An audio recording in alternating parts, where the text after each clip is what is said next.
यार कीर्ति, जो अविनाश के साथ हुआ है और उसे बाहर निकाला ना बिग बॉस में, मजा आ गया। आज में तो गलत हुआ है, बिल्कुल गलत हुआ है। क्या गलत हुआ है? हैंडसम है और सभी से अच्छे से बात करता है। हैंडसम से थोड़ी ना बिग बॉस को इजीली ले रहा है।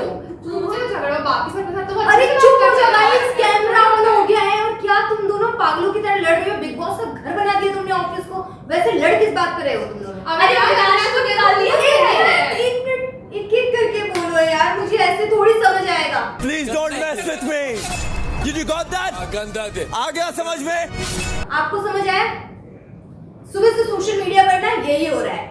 वहां पर भी लोग लड़ रहे हैं, कोई कह रहा है सही हुआ है, कोई कह रहा है गलत हुआ है। यहाँ पे भी ये दोनों लड़ रही हैं, जिन्हें फिलहाल तो मैंने शांत करवा दिया। लेकिन अब एक काम करो जूही, सबसे पहले तुम बता दो व्यूअर्स को कि हो क्या रहा है बिग बॉस में। देखो कामनी, अभी तक आज के शो में ये चीज देखने को मिलेगी कि अविनाश को जो है ना पूरा घर जो मिलकर के है वो एलिमिनेट कर देता है, एविक्ट कर देता है। और ऐसे में अविनाश जो है घर से बाहर आ जाएगा, या तो फिर वो सीक्रेट रूम में रहेगा, क्योंकि कई ऐसे लग सकते हैं। मोस्टली बिग बॉस में यही होता है कि ऐसे दिखाया जाता है कि भैया एविक्ट कर दिया गया है, लेकिन वो होता है सीक्रेट रूम में और वो सब कुछ देख रहा होता है। अब तुम क्यों चिल्ला रही थी जूही? ये भी बता दो। मुझे लगता है कि वो जब गया, जो हमने देखा है प्रोमो, जो शो दिख रहा है सभी को, कि वो गलत हुआ है, उसका नहीं जाना चाहिए, क्योंकि छोटे से मुद्दे को लेकर इतना बवाल नहीं होना चाहिए। उससे फालतू, लेकिन अरे वही तो बवाल है ना बाबा, बिग बॉस का मतलब ही है बवाल। बिग बॉस देखना ही है बवाल। ज्यादा इमेच्योरिटी इस बार देखने के लिए मिल रही है। अविनाश के साथ मुझे नहीं लगता कि जो हुआ है वो सही हुआ है। मुझे इतना पता चल गया तुम अविनाश की फैन हो। यस। क्यों हो तुम फैन? क्योंकि he is very good looking और उसने काफी सारे शो किए। तो गुड लुकिंग से क्या कोई बिग बॉस की ट्रॉफी ले जाएगा? नहीं, लेकिन जो उसका जो खेलने का तरीका है वो काफी सही है देखा जाए तो, क्योंकि वो ही जो देखो, लेकिन इस पूरे उसमें अगर देखा जाए कीर्ति, तो अविनाश जो है वो बहुत ईगोइस्टिक है और बहुत जल्दी उसे अच्छा चलिए, अब इसमें जरा अविनाश पे ना मैं भी अपनी टिप्पणी दे देती हूँ। बेसिकली मैंने जितना बिग बॉस देखा है और जितना मैंने अभी तक समझा है, अभी जो ये एक हफ्ता भी बीता है इसमें, कि बिग बॉस में जो अविनाश है वो सबसे लड़ रहा है। भले हैंडसम है, डजंट मीन कि वो सबसे बदतमीजी करे, वो तो बदतमीजी कर रहा है। कैसे आप सपोर्ट करेंगे उन्हें? मुझे लगता है कि वो जो भी बोलता है वो सही बोलता है, उसकी बातों में दम होता है। कहीं ना कहीं लोग उसको समझ नहीं पा रहे हैं, उसकी बातों को नहीं समझ पा रहे। लेकिन आप समझ रही हैं कीर्ति कई बार बिग बॉस में कीर्ति को भी लेकर जाएगा। किचन को भी लेकर के अगर हम बात करते हैं, कीर्ति तो जिस तरीके से उसने शिल्पा से बात की और एक मतलब सरकास्टिक वे में उसने लाफिंग स्माइल दी थी, ठीक है, चलिए वहां पे तो मैटर जो होता है, हाँ वहां पे तो चलिए मैटर क्लियर हो जाता है। फिर इसके बाद जब वो वाला टास्क आता है कि आपको इस पूरे घर की एक को चाबी मिलेगी, जो मतलब एज एन कैप्टन टाइप का होगा और वो पूरा घर संभालेगा, तो भी उसमें वो शिल्पा को ही टारगेट करता है। और ऐसे में उसकी जो दो दोस्त हैं ईशा और एलिश, उन्होंने भी उसको कई बार समझाया कि तू बहुत ज्यादा इगोइस्टिक हो जाता है, और कई बार तो हम भी तेरी साइड इसी वजह से नहीं ले पाते, क्योंकि हमें नहीं पता होता है कि तू क्या है, उस वे को इस वे में कह देता है कि हम उस चीज को लेकर के तेरी साइड ले ही नहीं सकते। तो मुझे लगता है कि बोलना कुछ और होता है, बोल कुछ और जा रहा है अविनाश। नहीं, उसके अंदर ना एग्रेसिव इतना है कि उसे समझ में नहीं आता कि वो किस लहजे से कैसे बोल रहा है, और तुरंत ही पॉइंट को समझता नहीं है। मतलब एक होता है ना कि आप अगर आप बोल रहे हो तो आप सुनने की भी हैबिट रखो, लेकिन उसके अंदर ये है कि वो सुनेगा नहीं, और अगर जब पॉइंट क्लियर हो रहा होता है तो वो वहां से निकल करके भाग जाता है। देखिए ऐसे कई सारे कंटेस्टेंट भी घर के अंदर मौजूद है जो ये सारी चीजें करते हैं। मैं बात करूं चूम की, तो चूम भी बिना किसी वजह के झगड़े में घुस जाती है। वो देखिए वो जो चूम का, तो मैंने भी वीडियो देखा मतलब, और काफी वायरल भी है, जिसमें वो अविनाश को गाली दे देती हैं, और इसके बाद मतलब कि अविनाश निकलता है गाली चूम देती हैं। तो ये थोड़ा ना मुझे समझ नहीं आया, क्योंकि बिग बॉस का मुझे लग रहा है मुझसे ज्यादा आप दोनों फैन है, क्योंकि मुझे लग रहा है कि कुछ चीजें मैं मिस कर चुकी हूँ लेकिन आप दोनों नहीं कर चुके। तो अब मुझे कन्विंस कीजिए कि क्या हुआ है। बिग बॉस ने उससे पहले भी मतलब देखा जाए जिस तरीके से सिर्फ साले को लेकर के विवाद जो है वो और बढ़ जाता है, लेकिन वो जो साला का वर्ड था नहीं था, वो खाने को लेकर था, खाने को लेकर के था, जिसके बाद उसने साला बोला, उसके बाद राशन को लेकर था। फिर बिग बॉस ने बोला कि अगर आपको 2 हफ्ते का राशन एक साथ चाहिए तो आपको किसी 2 लोगों को घर के जेब में डालना पड़ेगा। लेकिन उसी बीच वो बहस शुरू हो गई, और उसके बाद साला वो बोलती है, तो वो एक तरह से लड़ाई जो होती है वो और ज्यादा हो जाती है। हाँ, तो ये चीजें भी होती हैं। और देखो लेकिन कीर्ति जब भी राशन की बात होती है तो मुझे लगता है राशन को लेकर के सब इक्वल डिसीजन लेते हैं उस वक्त, और कोई अगर उसके अगेंस्ट होता है तो वो जरूर जाता है, ठीक है, वो टारगेट हो ही जाता है। वो टारगेट हो ही जाता है, क्योंकि राशन जब आप राशन तो बिग मुझे बॉस में लगता है जाते हो, इम्पोर्टेंट है, राशन बिना खाने के आप कैसे हाँ, जब रहोगे? आप बिग बॉस में जाते हो तो आप लोगों के लिए बहुत मुश्किल हो जाता है सरवाइव करना, क्योंकि इतने सारे लोग रहते हैं और हर किसी का एक तरह से कहीं खाने को लेकर के हर किसी का लेवल अलग है ना, कि कोई कितना खा रहा है। और जैसे इस वक्त भी अगर पूरे बिग बॉस की भी आप अगर हम बात करें तो इसमें कुछ लोग तो ऐसे हैं कि आखिरकार ये बिग बॉस में कर क्या रहे हैं। जैसे कि मुस्कान की बात करें, मुस्कान का तो मेरा भी काफी मोटिवेट किया कि मतलब करे, उसे उसके लिए सलमान खान ने भी हुआ। वीकेंड के वॉर में बहुत समझाया कि आप इन्वॉल्व होइए, लोगों के साथ घुलिए मिलिए, लेकिन मुस्कान मतलब लग रहा है कि ठीक है वो थोड़ा इंट्रोवर्ट होंगे, उन्हें कंफर्ट होने में टाइम लगता है, लेकिन मुझे नहीं लगता कि व्यूअर्स और फैंस आपको इतना टाइम देंगे, आपको इन्वॉल्व जल्दी होना पड़ेगा। बात करें दलाल की, जब स्टार्टिंग में आया तो सबसे पहले जो झगड़ा हुआ था वो उन्हीं का हुआ था बग्गा के साथ, लेकिन अब धीरे धीरे कहीं ना कहीं वो भी ठंडे पड़ते जा रहे हैं, उनका भी कुछ इंटरेस्ट। रजत दलाल की अगर बात करें तो देखो कीर्ति, मेरा मानना ये है कि वो कई बार तो बीच में बहुत घुसता है और हर चीज में, हाँ माना कि उसका पॉइंट जो होता है वो सही होता है, लेकिन जो एक तरीका होता है किसी चीज को कहने का वो रजत दलाल में मेरे को ना बहुत बेकार लगता है। बाकी रजत दलाल अब शायद क्योंकि जब ये सारे टास्क भी होते हैं तो उस वक्त अगर उनका जैसा नाम भी ले लिया जाए तो भी उसमें भी वो हाइपर उनका झलकता है कि आखिरकार वो कितने हाइपर हैं और कितने एग्रेसिव नेचर के हैं। तो मुझे लगता है उन्हें थोड़ा इस चीज को सुधारने की जरूरत है, क्योंकि ऐसे में जनता जो है वो नहीं पसंद करेगी।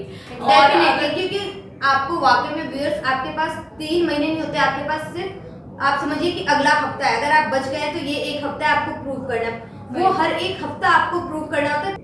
तो कीर्ति मैं ये कह रही थी कि अगर हम बात करें मुस्कान की, तो मुस्कान का मुझे लगता है अभी वो धीरे धीरे लोगों को समझ रही है, क्योंकि उसके पास, उसे लगता है कि उसके पास टॉपिक नहीं है, और मुझे लगता है कि आने वाले समय में वो खुल सकती है क्योंकि उसके अंदर इतना कैलिबर है कि वो अपने आप को प्रूव कर सकती है। या फिर लेकिन पॉइंट ये है ना कीर्ति कि आपको इतना समय व्यूअर्स क्यों देंगे, अब इतना सबसे बड़ी बात है आप इतने बड़े, क्योंकि जब आप जिस उसमें गए हो 18 सीजन में, इसमें बहुत बड़े बड़े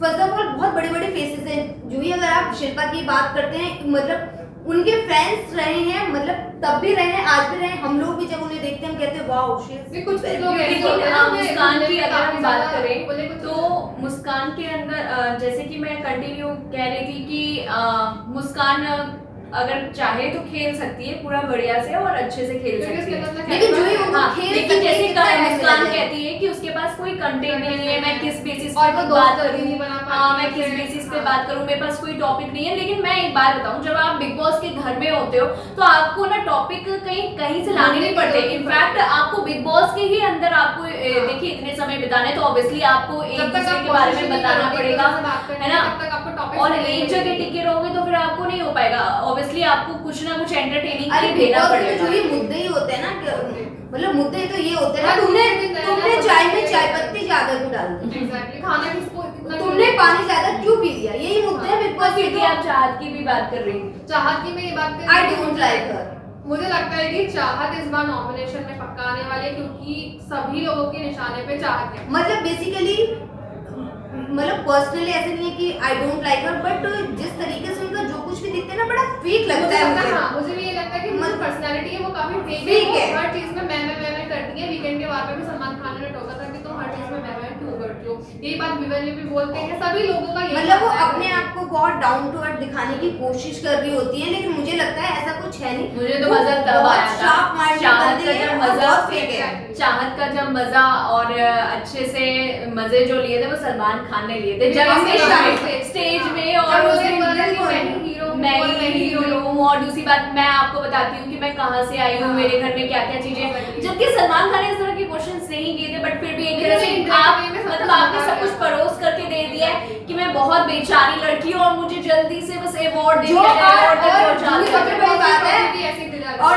सबसे बड़ी बात है कि आप बेचारी दिख ही नहीं रही हो। Exactly. उसके बाद में बहुत आप शांत और मतलब इतना फेक वो दिखता है, जिसे मैं कहते हैं अपनी ना, माँ के चरणों शांत में रह करके जब आप अपने पेड़ा बन के पेड़ा मतलब खाना। मुझे ये हाँ, लगता है वो वाली कि बात है। दुनिया में सबसे खूबसूरत रिश्ता अगर आपका किसी के साथ है तो वो आपकी अपनी माँ के साथ है, उनके साथ आपको कोई फेक चीजें करने की जरूरत नहीं है, वो आपको हर तरीके से एक्सेप्ट करती हैं। और इसमें जब ये इतनी बड़ी बड़ी बातें बोलती हैं वो पूरा पूरा फेक लगता है कि किस तरीके से ये एक स्टोरी टेल कर रही है ऐसा लोगों कहा जाता है को। कि बिग बॉस के घर में कोई एक इंसान तो फेक होता ही नहीं है, वहाँ सभी लोग फेक हैं, चाहे इसमें हम बात देखो करें- मेरे को अगर फेक की बात है तो मैं बस बताऊं, मेरे को उसमें ओवर ड्रामेटिक एक तो चाहत लगती है, आफरीन आफरीन totally fake। मेरे को उतना नहीं लगता, बट हाँ उसके पॉइंट्स वो बहुत sharp क्लियर minded होते है। हैं, शार्प माइंडेड है और और वो बहुत ब्रेन points वॉश भी clear है। काफी ज्यादा लोगों को और करती है। दूसरी बात, अगर हम रियलिटी की भी बात करें तो मुझे विविन सही लगता है। विविन फालतू के उसमें नहीं पड़ता, जब उसे लगता है कि उसको अपना स्टैंड लेना अपना चाहिए, point of view अपना है। पॉइंट रखना चाहिए, तब वो रखता है। करण भी सही है, क्योंकि अगर मैंने करण का भी एक एपिसोड देखा था जिसमें करण उसको कहता है अविनाश को कि तू तो फिल्मों से सीरियलों से निकाल दिया गया था, इस तरह की कई सारी बातें कहता है। तो ईशा उसे समझाने के लिए करण को बुलाती है और करण भी अपना पॉइंट ऑफ व्यू रखता है और करण भी बहुत अच्छे से बताता है कि उसने ऐसा कहा था इसलिए मैंने ये सारी चीजें कही। तो मतलब मुझे लगता है करण भी जो है वो भी वो काफी रियलिटी अच्छा performance हाँ काफी कर अच्छा रहे हैं। परफॉर्म कर रहा है। मुझे तो कभी कभी लगता है कि कॉम्पिटिटर अगर रहेंगे ना, क्योंकि तो जिस विविन तरीके और से करण- विपिन और करण रहने वाले हैं, क्योंकि दोनों की दोस्ती भी जो है वो भी बहुत काफी अच्छा, और करण अच्छी भी है। एक शो की audience लेकिन winner भी रह अभी चुके हैं। तो ये बात ये है हाँ, कि हाँ, अब अविनाश रहेंगे बिग बॉस के अंदर या फिर नहीं रहेंगे, या फिर ये प्रोमो सिर्फ और सिर्फ एक ड्रामा है, ये भी देखना हो दिलचस्प सकता है होगा। कामनी, क्योंकि उसमें ना प्रोमो में अगर देखा जाए, प्रोमो में ये तो दिखाया जा रहा है कि वो घर कर दिए गए, लेकिन मुझे लगता है या तो फिर देखिए वाइल्ड कार्ड एंट्री होगी, एक बार फिर से माफी, क्योंकि बिग बॉस में एक बार तो माफी हर किसी को मिल जाती है और इतनी है ना? जल्दी तो वो नहीं जाने वाला है। हाँ, और क्योंकि मुझे वो- लगता है इतना बड़ा कुछ, क्योंकि जस्ट कि फैमिली मेंबर्स डिसाइड करके किसी एक को बाहर निकाल दे तो ये किसी के साथ इंसाफ भी नहीं होगा पहली बात। लेकिन देखा जाए तो ओटीटी प्लेटफॉर्म में ऐसे कई बार चीजें हुई हैं जो घर वालों के उस पे बाहर निकाल देगा। अगर बात करें कटारिया की, तो कटारिया को पूरे घर के लोगों ने मिलकर ही निकाला था, उसके बाद में कोई वाइल्ड कार्ड फिर एंट्री नहीं हुई। हम्म। तो ऐसा भी हो सकता है। लेकिन मुझे लगता है इतनी जल्दी ऐसा कुछ, क्योंकि अभी देखिए मुझे लगता है कि कंटेंट जो बिग बॉस को दे रहा है वो भी अविनाश ही दे रहे हैं, तो ऐसे में उन्हें निकाल देना निकालना सही नहीं होगा, क्योंकि टीआरपी इसी पे बेस्ड होती है। अब बाकी वो तो देखिए वक्त बताएगा आखिरकार क्या लेकिन कुछ आप होगा। लोग क्या सोच रहे हैं ये बताइए, और इन दोनों की लड़ाई में कौन सही है कौन गलत है ये भी मैं तो बताइए। बताने वाली हूँ कि वो वापस जरूर आएगा। आपका क्या कहना है? मैंने शुरुआती में कहा कि चलो जो लड़ाई हुई है उससे अगर उसे सजा मिली है तो वो चीज सही है, बट हो सकता है कि वाइल्ड कार्ड एंट्री हो जाए और या तो फिर मतलब secret जूही room का में कहना रखा है जाए। बेसिकली कि अविनाश को जो निकाला जा रहा है तो वो सही है, और वही मुझे कीर्ति लगता का है कहना है कि ये चीज सही नहीं है। चांस मिलना चाहिए। चांस तो देखो मिलेगा, वो ये कहीं ना कहीं वो लग ही तो रहा है। एक ही बंदा जानता है, big boss big Big boss Boss, big boss.